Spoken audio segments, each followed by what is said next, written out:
Tantra Illuminated with Dr. Christopher Wallace is a journey through the depths of the human experience, as viewed through the lens of the tradition called Nondual Shaiva Tantra. This multi-format podcast delves into the fascinating world of classical Tantra and its intersections with philosophy, neuroscience, psychology, human development, and the broader world of spirituality.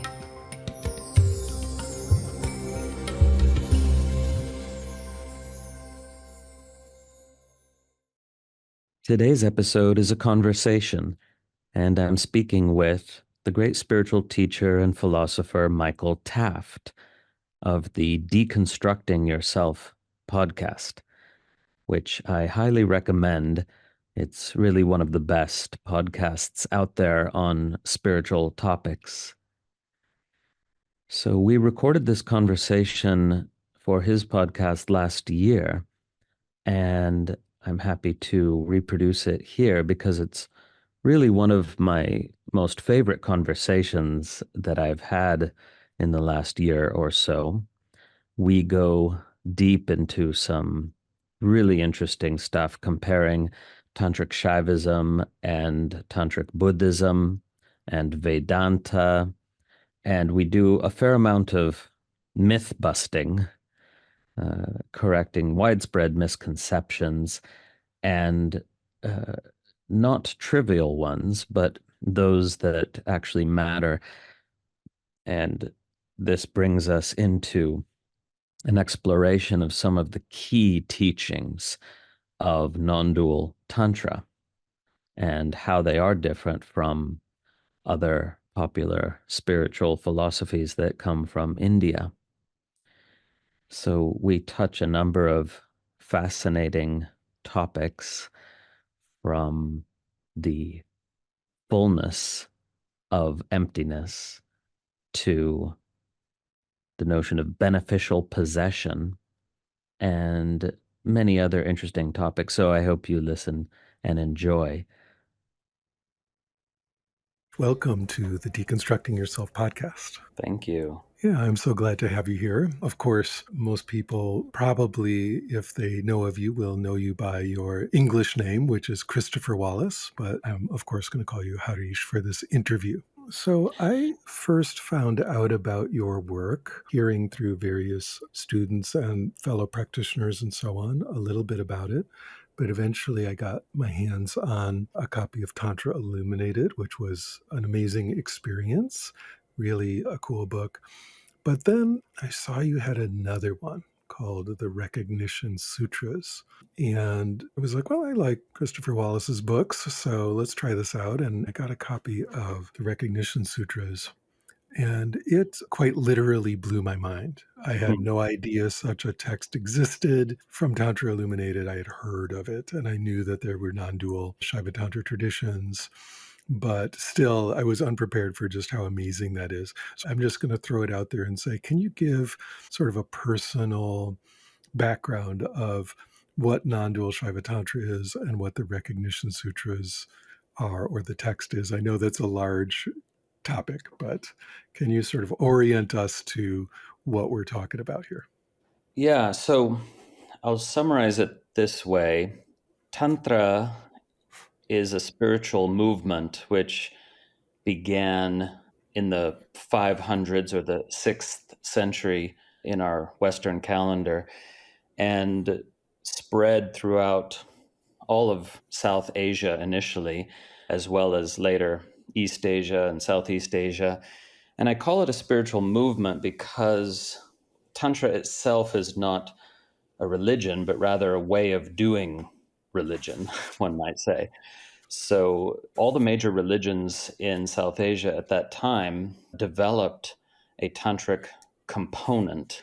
That is to say, Tantra first appeared within the religion called Shaivism, which is the religion of Shiva and Shakti, now subsumed into Hinduism, and that's been true for the last 700 or 800 years.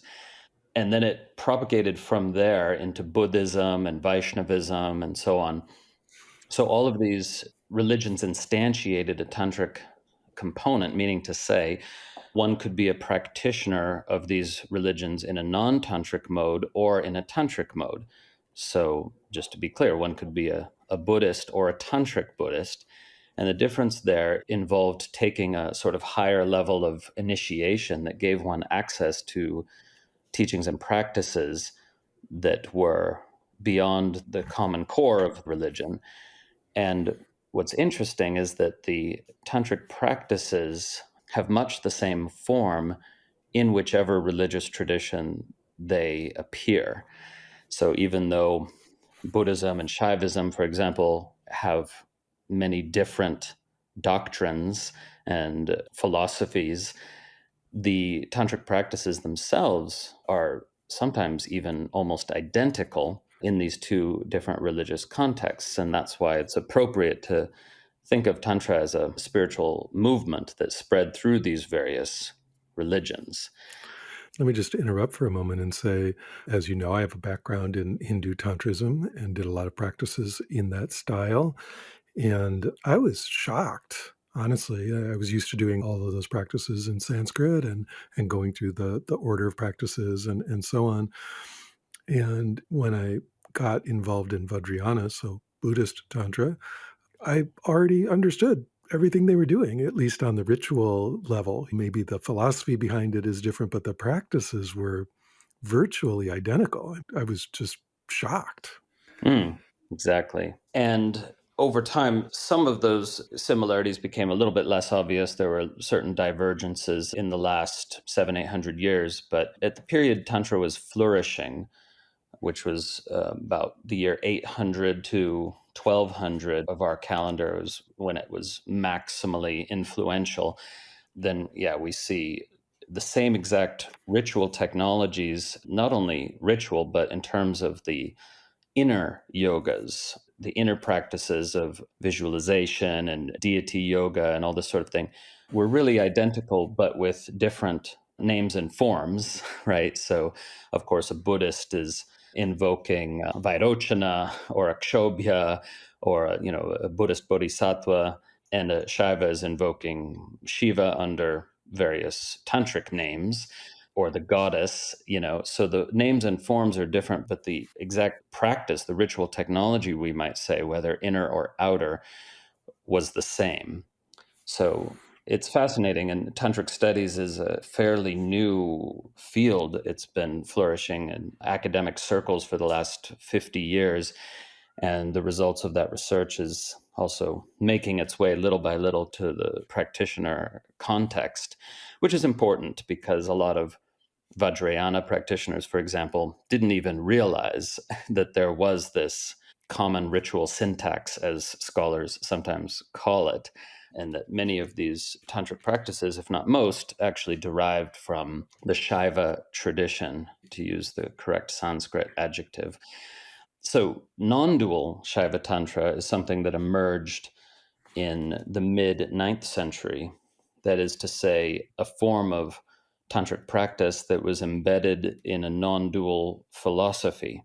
And this developed over time until became really quite a sophisticated vision of reality in which all these deities that you work with in tantric practice were not seen anymore as supernatural persons that one could transact with, but rather as icons of essence, where each of the deities instantiated some aspect of our universal essence nature, that is to say, of the nature of consciousness itself. So the deities were understood to express aspects of that consciousness by which all conscious beings are conscious, that consciousness which instantiates as the awareness of each and every sentient being. So, non-dual Shaiva Tantra eventually developed into a form which some scholars say is even atheistic, in the sense that there is no God separate from this consciousness, but this consciousness is understood to be trans-individual and therefore different from how people would ordinarily conceive of consciousness, because on the ordinary perspective. It's my consciousness versus your consciousness. And here we're understanding that there is one trans-individual consciousness.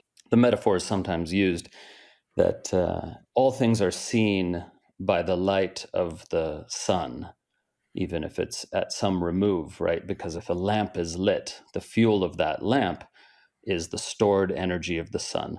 And so, in fact, all illumination is that same fundamental energy. And that's used as a kind of analogy for this vision of reality in which consciousness is singular.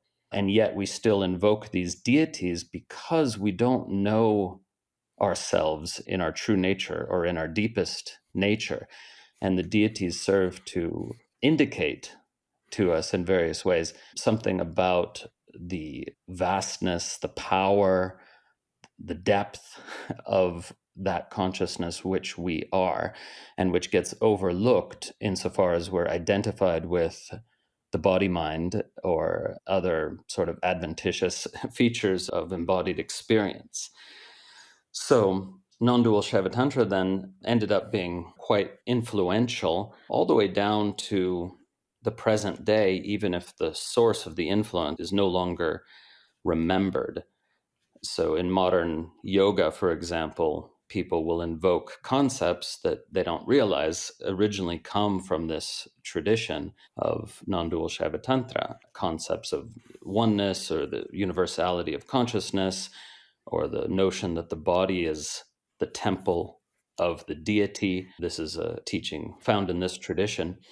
Yeah, let's just pause there for a moment because, of course, we're calling this non-dual Shaiva Tantra. And these days, that would be lumped together in the general category of Hinduism. But we have another big non-dual tradition lumped together in Hinduism, which is, of course, Advaita Vedanta. And both of these are, quote, Hinduism, and both of these are non-dual, but of course, they're very different. And I'm just curious if, in a brief way, you can help us to disambiguate these two forms of non-dual practice. Yeah, and this is a complex question because of the fact that Advaita Vedanta over the last 800 years absorbed a lot of Tantric influence. So the form of Vedanta that people engage with, at least in India, setting aside for the moment the sometimes called neo-Advaita of Western practitioners, Indian Advaita Vedanta is deeply influenced by Tantra as it appears today and has for hundreds of years. And that obscures the fundamental differences between these two forms of non duality. And 1,000 years ago, those differences were stark because Advaita Vedanta posited a singular absolute consciousness called Brahman, which did not have any Shakti. That is to say, it did not have any dynamism. It didn't do anything. It was a pure witness, right? So this is the way that the Tantrikas criticized it. Say, oh, your notion of consciousness is devoid of Shakti, whereas in the Tantric conception of consciousness, it has inherent powers, energies, or potencies called Shaktis, such as the power of bliss, the power of knowing, the power of will, the power of acting, and so on. And so, according to Tantra, then, the one consciousness actually does transform itself into the substance of each and every experience. And this is a dynamic process by which it contracts into the form of an experience and then expands once again into its full potential and then contracts into the form of the next experience, even though this oscillation or spanda is not fully perceptible to most conscious agents without deep reflection. Whereas in the Vedantic view, there is no activity in consciousness, and the perception that there is activity is an illusion. So therefore, the world is not real. It's an appearance, much like a mirage in a desert or mistaking a rope for a snake. There actually is no snake and there never was a snake. It's just a cognitive error. Whereas in Tantra, the world is real. It's a real transformation of consciousness. It's nothing but consciousness. and yet it's a real transformation of consciousness. So in this way, Tantrikas venerated diversity and Vedantins dismissed diversity, which is a pretty stark contrast that had real world implications because Tantrikas were non renunciate, because they were world embracing in their attitude, because everything in the world is a form of the one and it deserves to be venerated as such. And for Vedantins, the one never actually becomes anything other than its transcendent absolute nature. So it's actually a bit hard to explain because for the Tantrikas, in the process by which consciousness transforms itself into the substance of any experience, it never actually loses its transcendent character. It doesn't become less divine by transforming itself into the substance of experience, but it does create these possibilities for misunderstanding. So even though everything that appears within experience is simply a different vibration of the same one, because of diversity, we can mistake it for being something separate. So there's some commonalities, but also some distinct differences that, like I say, have mostly been obscured. So if you talk to, a modern practitioner in India of Vedanta, they are also reading tantric texts, but calling them Vedantic texts. For example, the Saundarya Lahari, they claim was written by the founder of Advaita Vedanta, and they claim it for themselves, even though, in fact, it wasn't written by Shankaracharya. It is a tantric text. That's just one example of what we might call tantricization of Vedanta.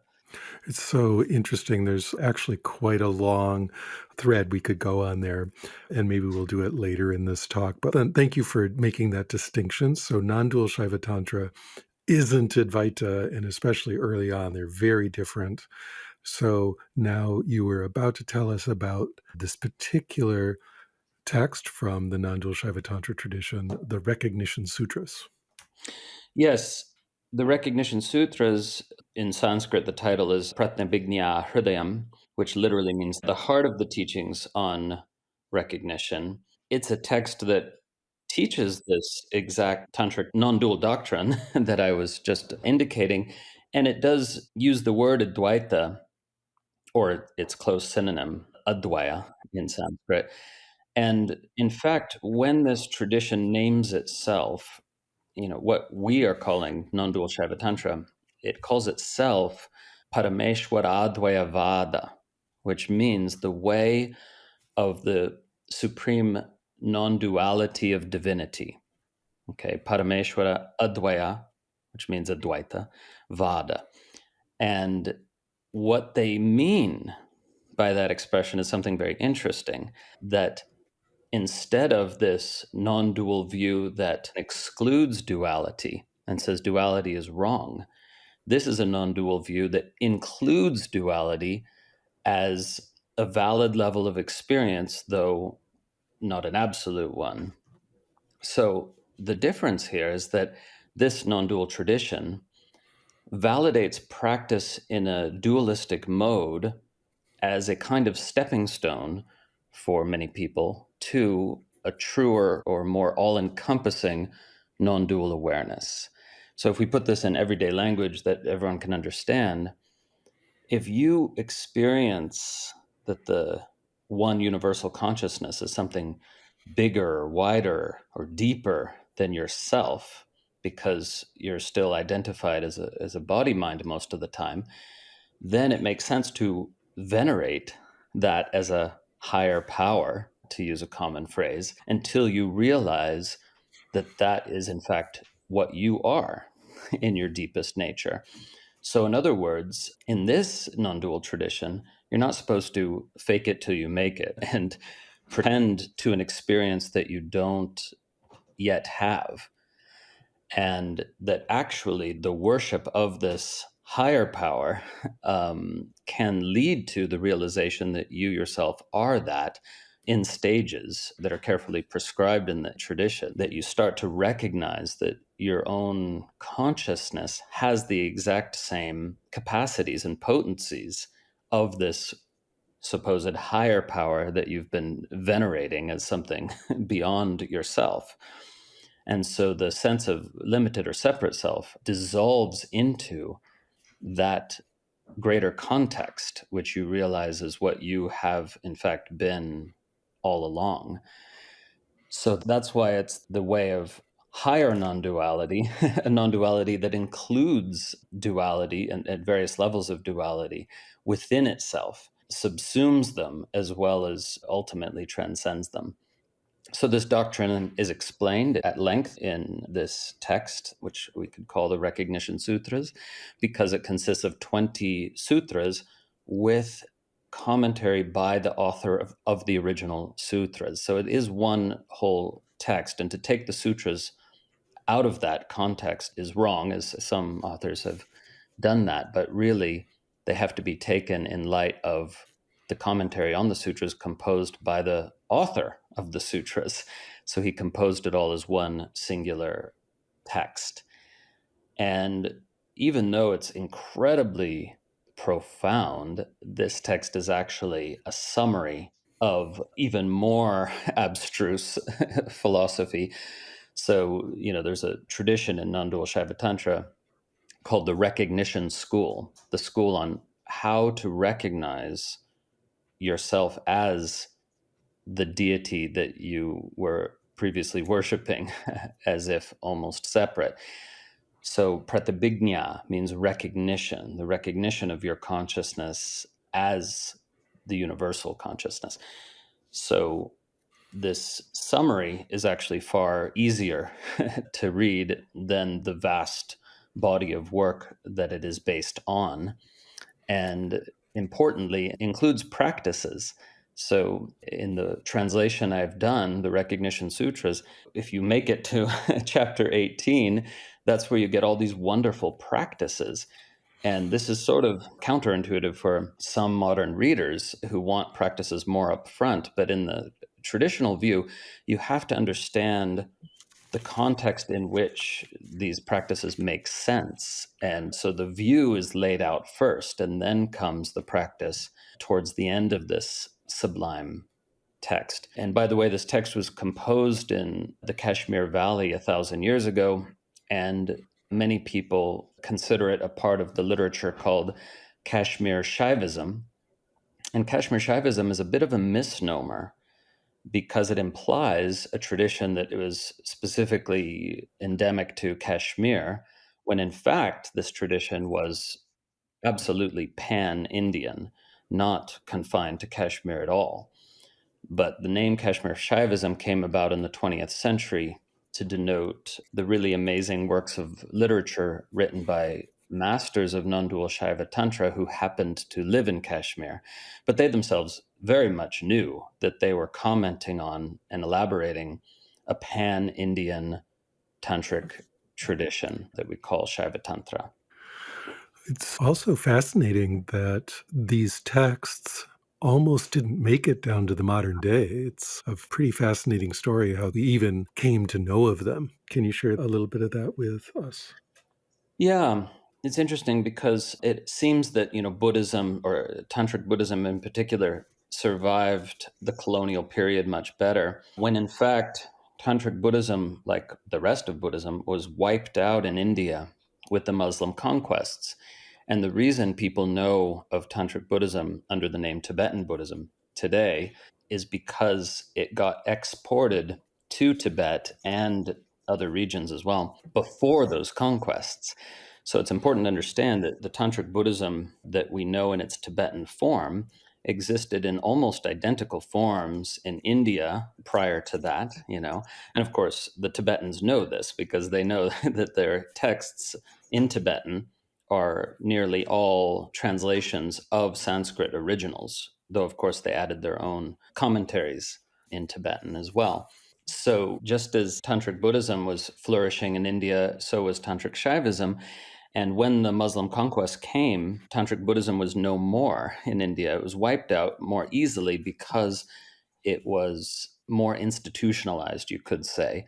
And Shaiva Tantra was a bit more grassroots. The practice context for Shaiva Tantra was primarily not institutions, but homes of householders. Like the kula would gather in the home of the guru or some other senior practitioner, and not only in these institutional contexts. So Shaiva Tantra survived the Muslim conquests, but in an attenuated form, and continued to be attenuated over time because, in the context of Muslim rule, previously disparate groups that we now call Hindu sort of glommed together into the construction we call Hinduism. It's an organic construction, right?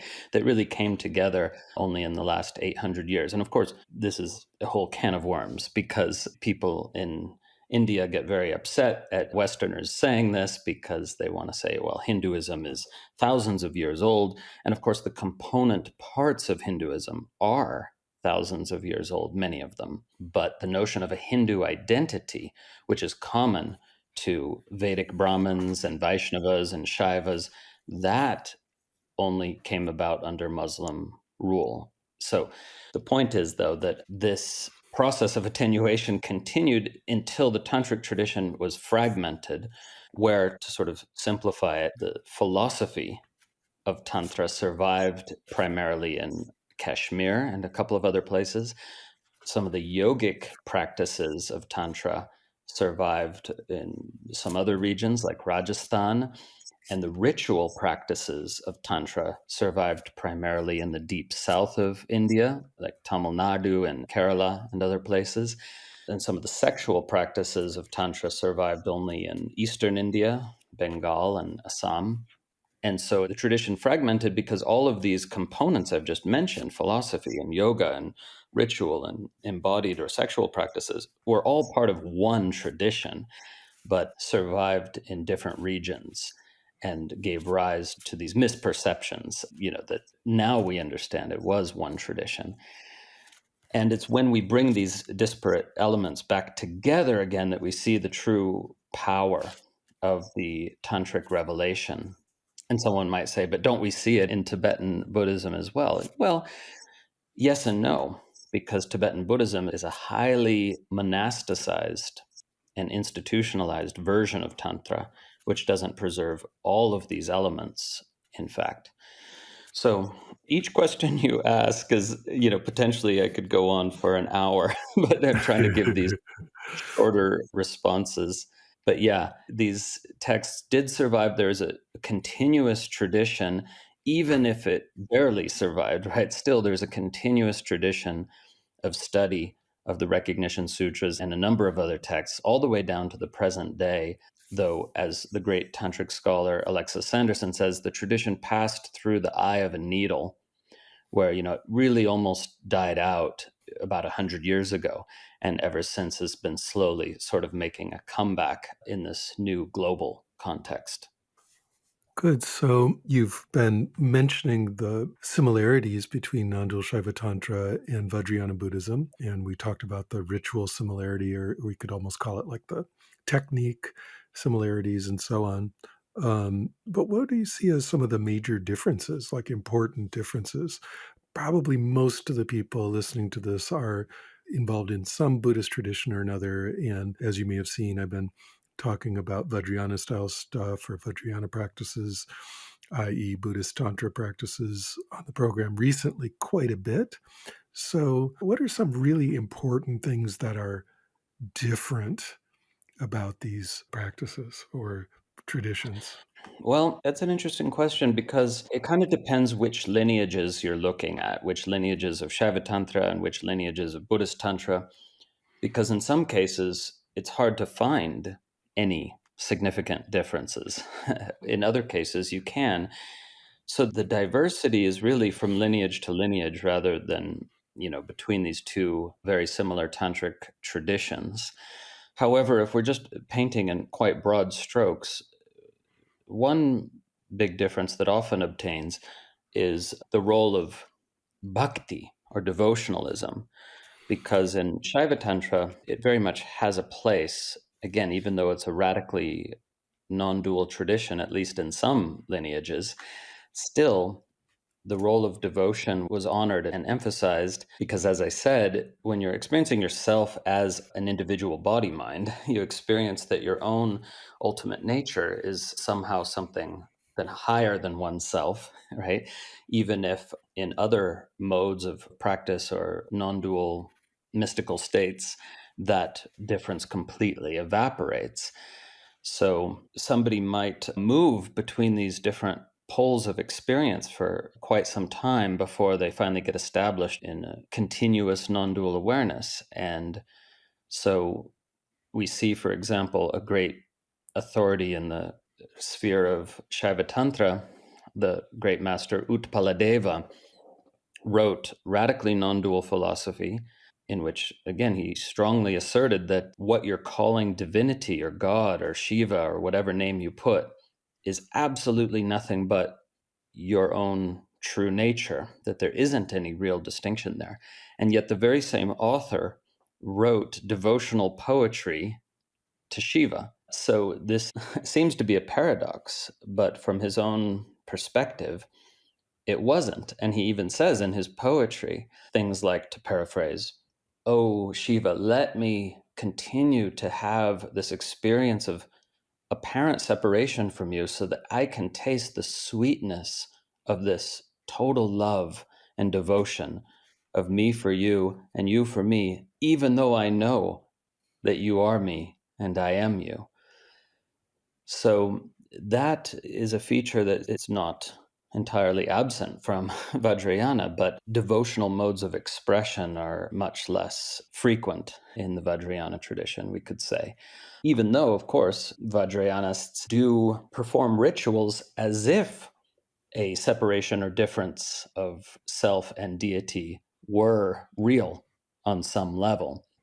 So, that's one difference. But when we're looking at the philosophy, there can be no noticeable difference, especially if we're comparing certain lineages. So, if we're comparing the teachings of Dzogchen, for example, with the teachings of the Krama lineage, some of which appear in the Recognition Sutras, then it's hard to see any real difference in the view at all. We could say there's difference in the practice, of course, because the institutionalization of Tantric Buddhism in the Tibetan context means that you have to go through these stages of practice that are very strict, meaning everyone has to do the preliminary practices before they get access to the subsequent initiation that allows them to do different practices and so on.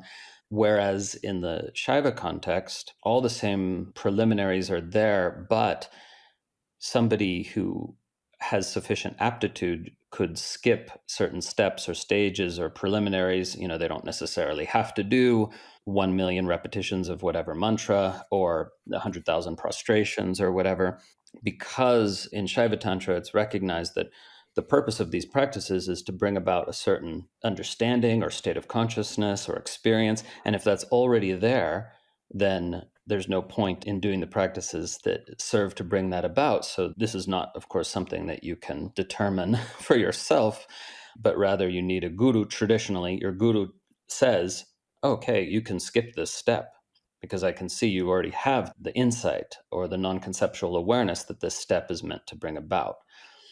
And so maybe that also happens in Vajrayana, but as far as I've seen, it's much more rigid, I suppose, in terms of the stages of practice that one has to go through. Yes, and interestingly, traditions like Dzogchen and Mahamudra that come from these deep tantric roots talk about the same stories of their earlier incarnations of these lineages took place in villages in a non-monastic setting in a much more fluid practice situation where the teacher is giving the student exactly what they need rather than following like a prescribed route of practice, just as you're describing. So I think they recognized that early on it looked more like what you're saying the situation was in non-dual Shaiva Tantra. So interesting. This to me is fascinating. If you're in Dzogchen or Mahamudra or Vajrayana in general, or even Mahayana Buddhism, let alone Vajrayana Buddhism, the absolutely central core concept that must be realized is emptiness, right? Together, of course, with compassion, but emptiness plays this absolutely central role in everything. And yet we don't see too much talk about emptiness in non-dual Shaiva Tantra, at least not using that word. And so I'm curious, how does non-dual Shaiva Tantra sort of approach that same understanding, since these two are so similar, Buddhist Tantra and non-dual Shaiva Tantra? I assume that they're talking about it in a different way and yet still addressing the same idea. Yeah, well, in fact, what you just said is not true, meaning to say that the use of the term emptiness, that in the Krama lineage, which is also known as Mahartha, Mahanaya, has many names, this is the most radically non-dual lineage of Shaiva Tantra. And it's really the most fascinating, historically speaking, as well, for all sorts of reasons. But in the Krama lineage, you do have language of emptiness, shunya, shunyata, mahashunya, constantly. I didn't see a lot of that in the Recognition Sutras. Right, because the Recognition Sutras is weaving together teachings from multiple lineages, primarily the Trika and the Krama. And so the Krama is there as a kind of esoteric core of the teaching, but he's also, writing for an audience that is not necessarily fully initiated into those teachings. So it's not totally apparent. But if you read Krama sources on their own, then the emphasis on shunyata is constant. And you can even read some passages that you would think, if a Vajrayana person read them, it would be like, oh, this is probably from a Vajrayana Tantra.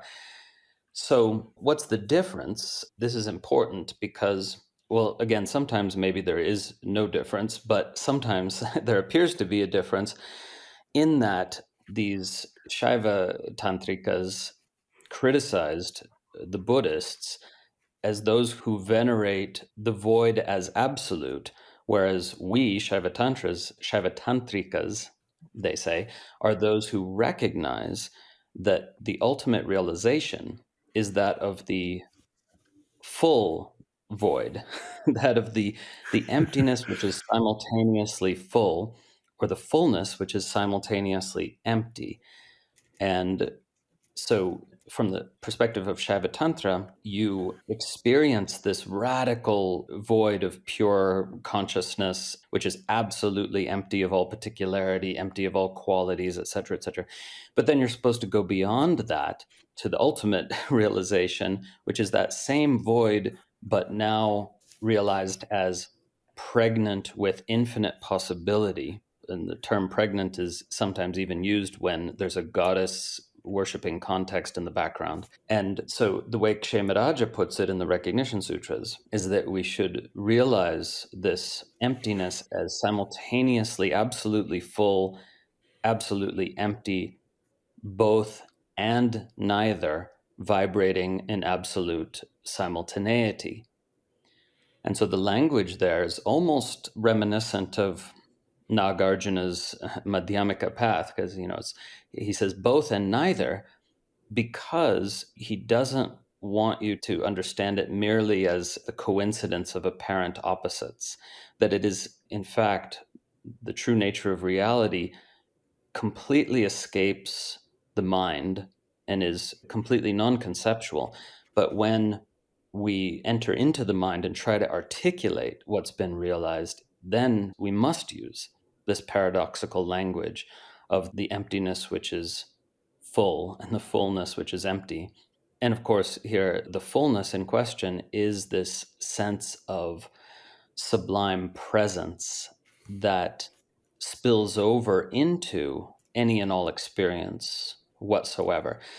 Now, maybe you can tell me, are there teachings on the Vajrayana side that echo this, that somehow say that the real nature of emptiness is also perfect fullness? Do you see that kind of language somewhere there?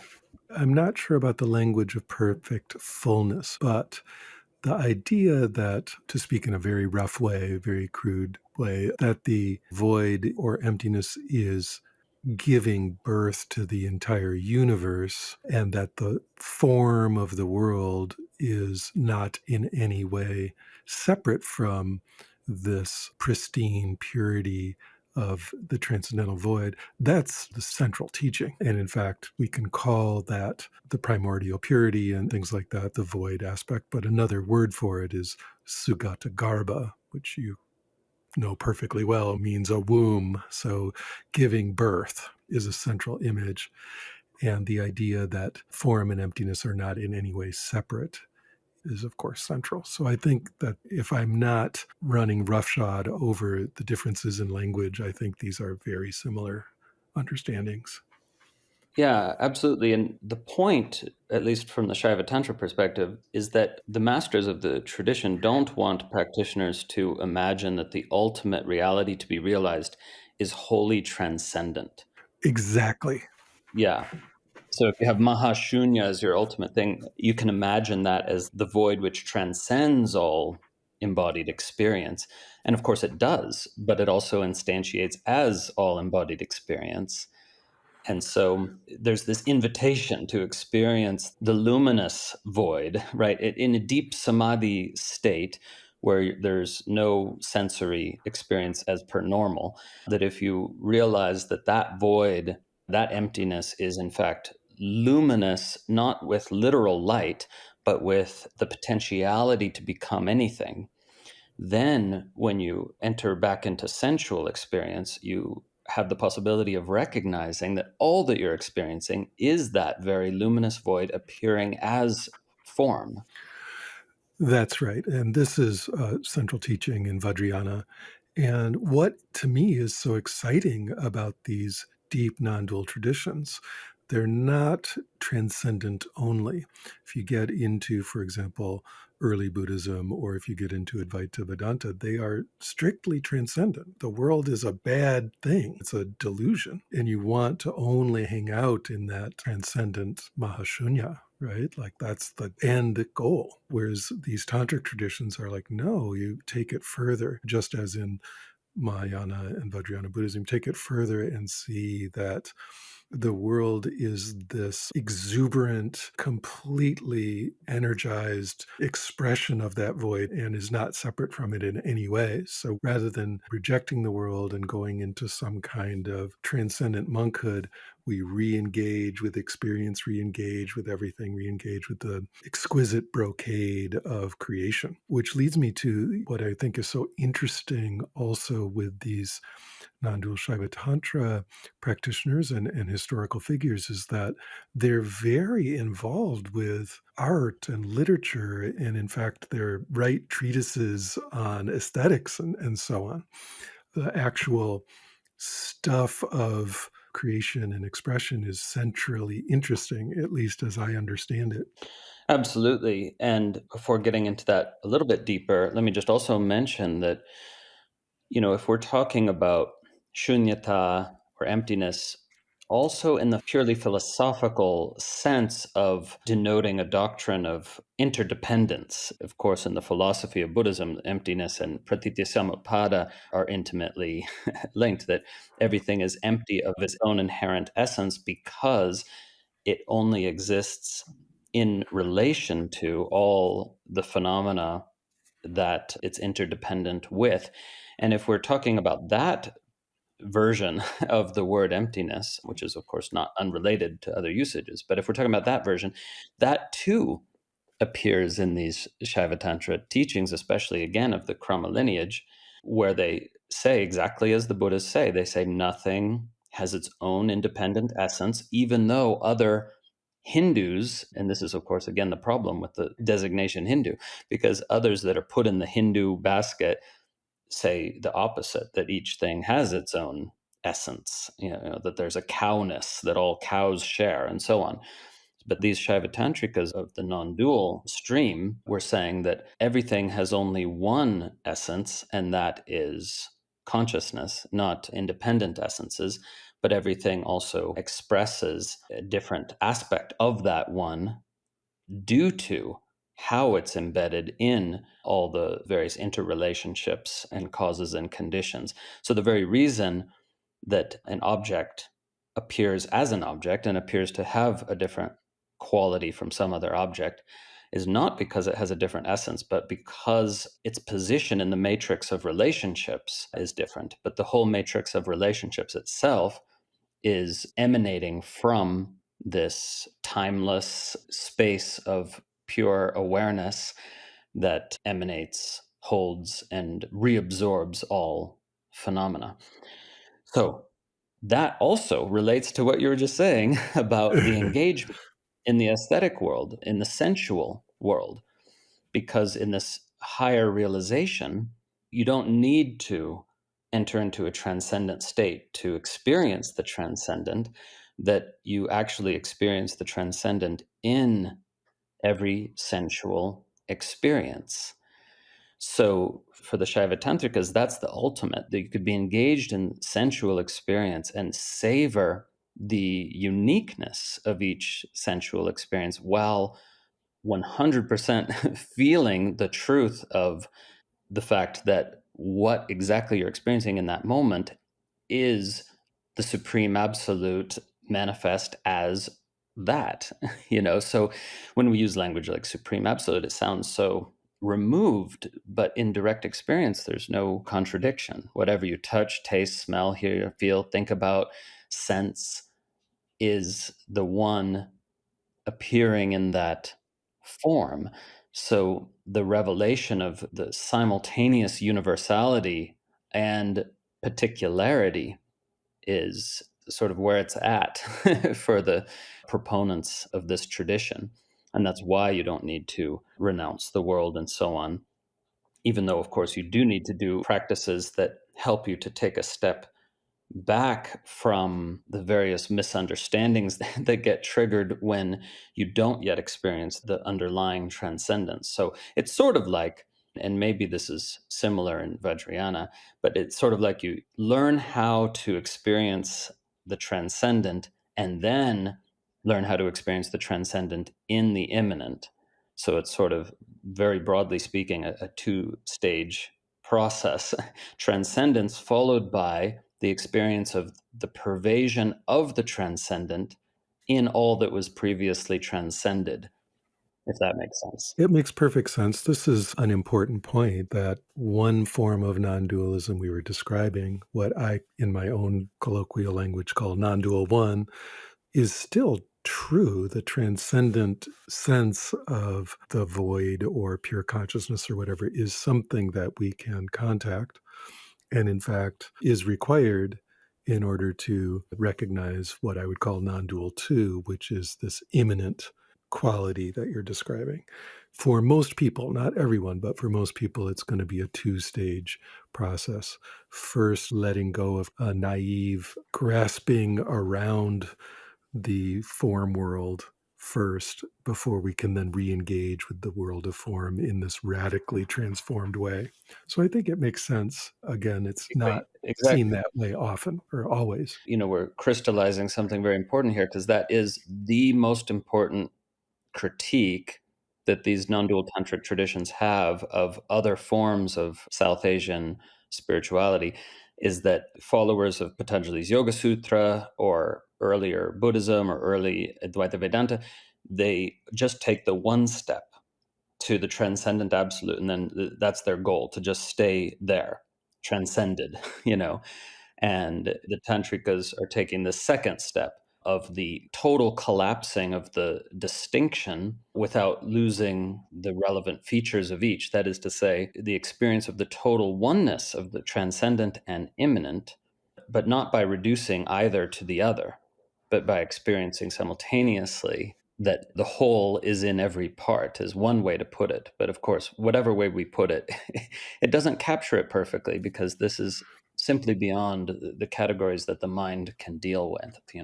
Very good. So let's come on back to this aesthetic feature, the engagement with the creation that's such a signature for these non-dual Shaiva Tantra traditions.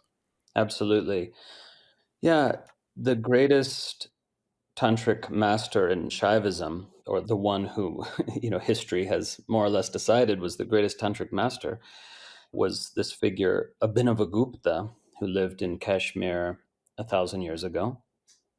And he's famous for not only writing voluminous works on tantric philosophy, ritual, and practice, but also for writing voluminous works on aesthetics, poetry, dance, and drama. And in fact, in the world of Sanskrit studies, many scholars know him primarily in that domain. And these are often seen by scholars as separate domains. But of course, for Abhinavagupta and some of his associates, they were not separate domains at all. And this brings us to a really important point, which is that the whole, from the Shaiva Tantra perspective anyway, the whole point of having the realization that we've been talking about in somewhat philosophical terms is that it makes accessible to the practitioner the direct experience of a kind of sublime beauty in all things. And the way I like to explain this is, in the Tantric tradition, when we say everything is God, and we do have that expression on the Shaiva side of the Tantric tradition, specifically, na shivam vidyate kvachit, nothing exists which is not God. But the problem is when Westerners hear this, they think we're saying everything is good because the Western conception of God is so much associated with the good. And of course, that would be a crazy thing to say, that everything is good, war is good, and so on, but that's not what they're saying. And so what do they mean when they say everything is God? Well, they mean that, of course, that everything is a form of consciousness, as we've been saying, but they also mean that there's the possibility for the experience of sublime beauty anywhere and everywhere, and that this is not easy to have until you have non-dual realization. And then you find that beauty exists in forms that you'd never suspected, that there's a beauty in decay and death, as well as in birth and growth, that we can actually experience aesthetic rapture in virtually any experience of everyday life, however mundane or however challenging. And so this is the meeting point of this aesthetic philosophy and the spiritual philosophy in this tradition.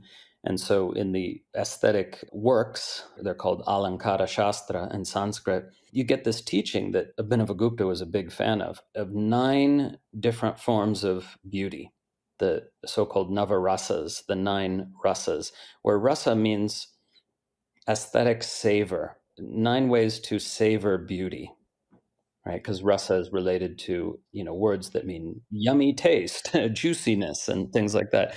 Sweetness also, but here it means aesthetic savor. But what's interesting about this teaching of the 9 rasas is that it includes categories that are counterintuitive to Westerners, or most of them anyway, because there's the aesthetic savor possible in romantic modes of experience and of poetry and dance and drama and so on. And there's also the aesthetic savor possible in the experience of fear. The terror rasa. Yeah, exactly. Now, I want to be very clear, though, because almost everyone who talks about this subject or tries to talk about it confuses and conflates rasas with emotional states, and they are not. So the underlying emotional state is called the bhava, but the rasa is the experience of beauty in association with that emotional state. So, in other words, if the artist transforms terror into art, then we will experience some of that fear through the art, but in a transfigured way. So it's the experience of aesthetic savor, this ability to savor the beautiful within the frightening, or within the romantic, or within the heroic, or within the comedic, or within even the most surprising of all the rasas, perhaps, is the disgusting. That which repels us can be experienced as a form of the fascination that consciousness has of itself appearing in that form. So this contemplation of the 9 rasas can be a very non-dual contemplation, that there's this possible experience of astonishing well, beauty maybe isn't quite the right word, because it's more like aesthetic rapture, chamatkara in Sanskrit. The fascination that consciousness has with itself appearing in that form. And that fascination has an element of what we might call love. And that's important because it's not that we like frightening experiences or disgusting experiences, but in a way, we love them, you know? And this theory is actually proven by even all our modern art forms, right? Because if you're going to the movies or if you're looking at modern art of various kinds, then you see, oh, wow, all these rasas are to be found there.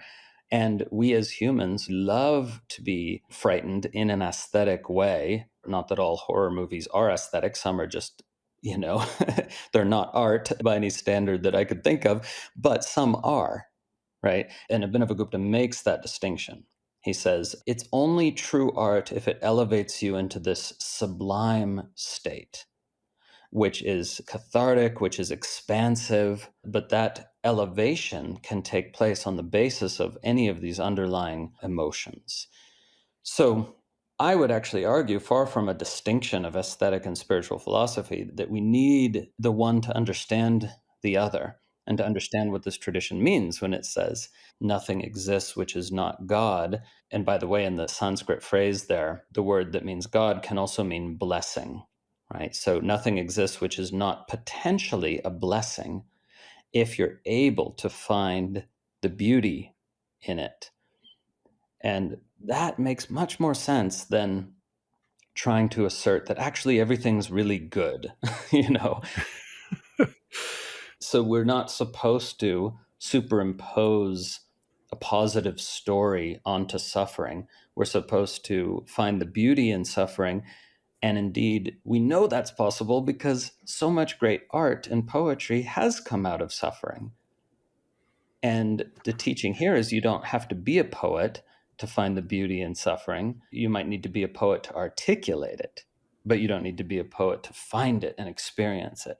And I think that's a very, very powerful teaching. And maybe that's one that is unique to Shaiva Tantra. I don't know if there's anything comparable in Buddhist Tantra. I haven't seen it, at least. There definitely is, although I don't think it takes such a prominent place.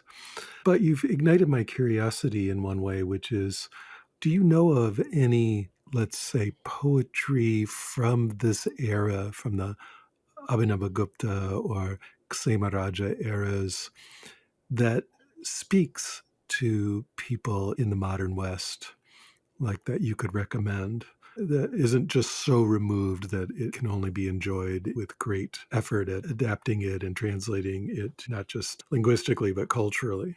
Absolutely. So there's Utpaladeva's poetry. All these various hymns he wrote were collected into a form called the Shiva Stotravali, the garland of hymns to Shiva.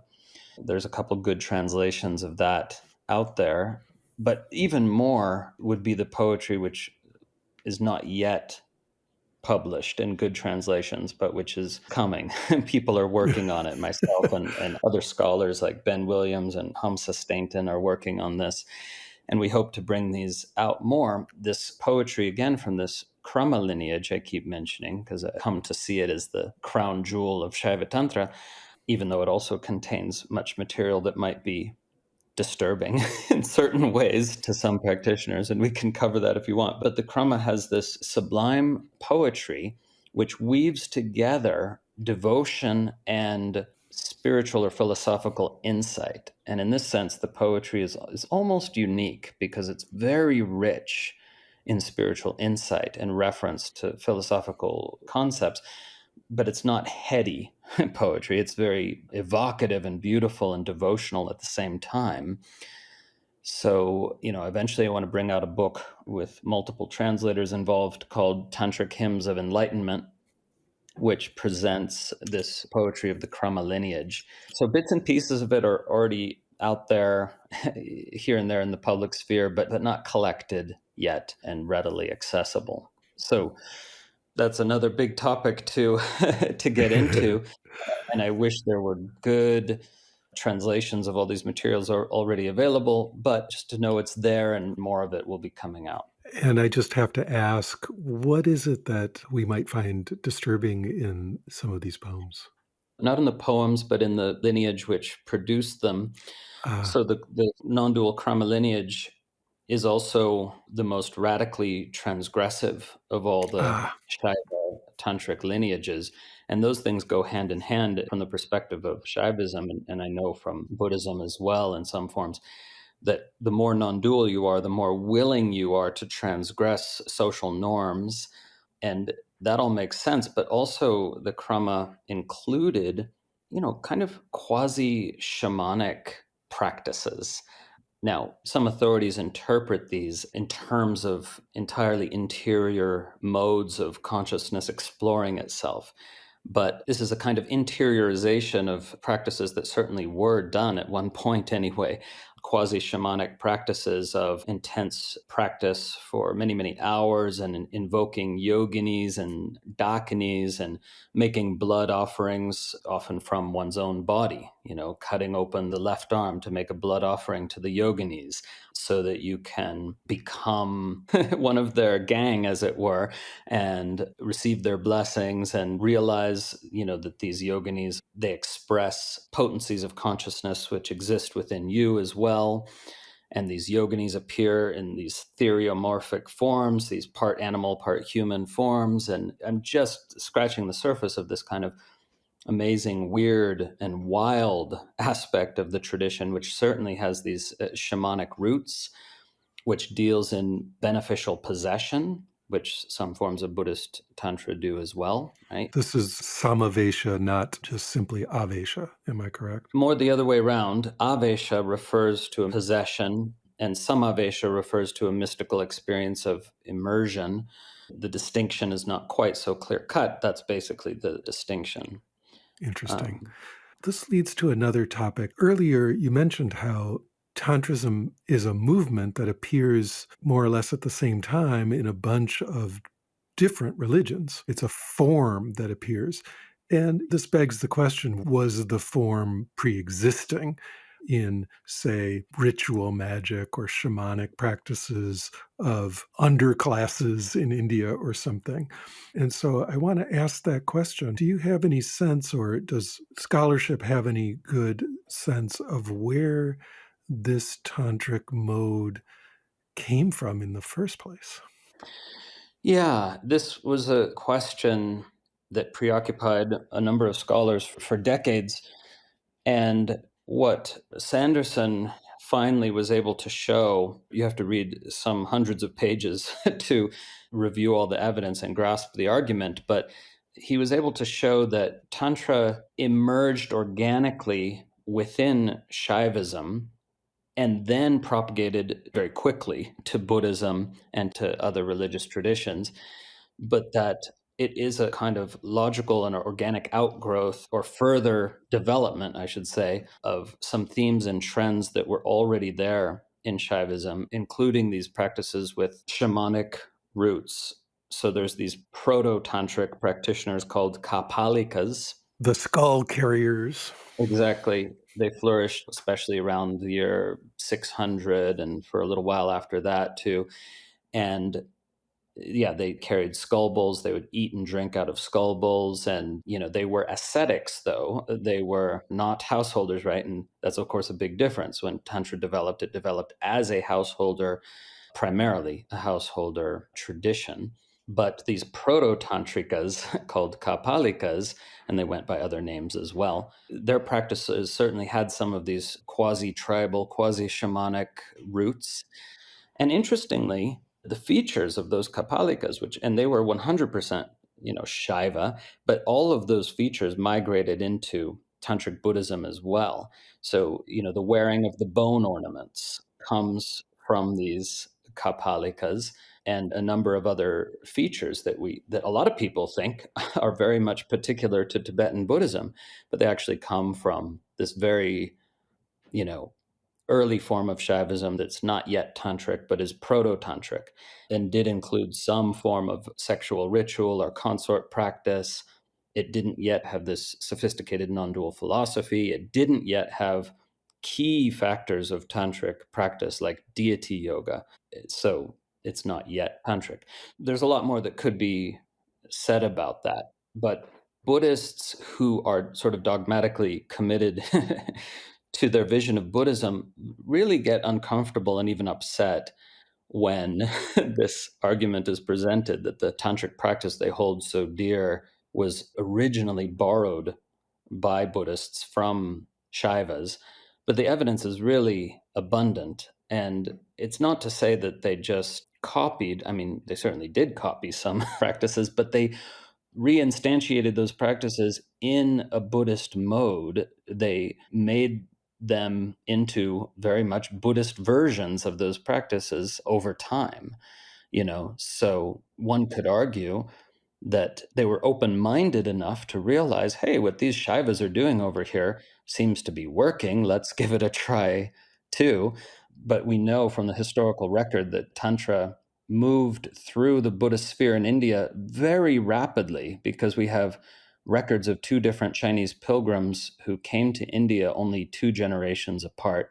The first one doesn't mention Tantra in the early 600s, and then the second one in the late 600s says, all the monasteries in India are doing these mandala initiations. They're doing these tantric teachings. They have these tantric mantras. And, he's like, wow, what's this new thing? And this is just in the space of 50 years. Almost every major monastery in India started practicing Tantra. And this is not just monasteries, but that's where we have, records. Excellent. So, Harish, Christopher Wallace, where can people learn more about your work? Yeah, even though our conversation has been very philosophical and historical in some ways, I just want to mention that for me, all of that is so fascinating, but none of it would have value if it wasn't for the power of practice. And as a teacher, I can sometimes teach in academic modes, but I'm most interested in teaching in these practitioner contexts. What's most exciting for me is seeing people have these realizations in an embodied and non-conceptual way. Just when you talk about them in words, of course, it's going to sound terribly conceptual and philosophical. But as you know, the direct experience is not heady at all. It's not in the intellect. It's in awareness, becoming aware of itself, and the embodied experience of that. That's where the real juice is, So I just want to mention for whoever's listening that my teaching when I'm working with practitioners is actually quite practical, I think my students would say. And so if anyone's interested in exploring Nondual Shaiva Tantra as a practice, not just a philosophy, then I have lots of resources and tools for people, mainly on my website, tantrailluminated.org, which has a learning portal, we call it, that introduces you to all these courses and teachings, including practice teachings that go fairly in depth. So I would say, I have a number of projects and books in the works and different websites also, but that one, tantrailluminated.org, is the main place for delving into these teachings. Yeah, beyond the books, the little bit of your material that I've encountered on the web has been really, really high quality and very cool. So I could highly recommend that. All right, so that's it for today. Hope you enjoyed the episode. Remember, you can always find out more about the tradition of non-dual Shaiva Tantra at tantrailluminated.org, where, if you wish, you can become a subscriber to our online learning portal, and you'll receive access to a vast number of recordings, including a comprehensive curriculum in tantric philosophy, tantric yoga, guided meditation, and much, much more. Music for the podcast composed and recorded by Ann Leader. Find her at annleader.com. Podcast produced by Grazia Tribulato. New episodes drop every week, and may all beings benefit.